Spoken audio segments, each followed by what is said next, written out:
The estimate history shows you all of the activity that's happened on any particular estimate. So if you were to click onto any estimate and click on the upper right hand corner here, the history icon, you'll get a pop-up that basically shows everything that's happened on the estimate up to this particular time.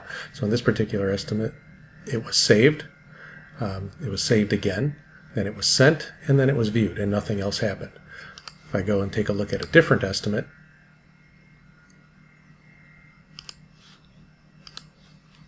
I can see all of the activity up through the approval.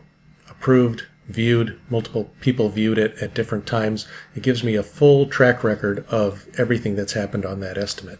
And I can also do this right from the dashboard. I don't necessarily have to go out and do that, by clicking on each individual estimate. I can do it one of two ways from the dashboard. I can simply click on it here, and here's the same icon, the history icon, and view it this way as well.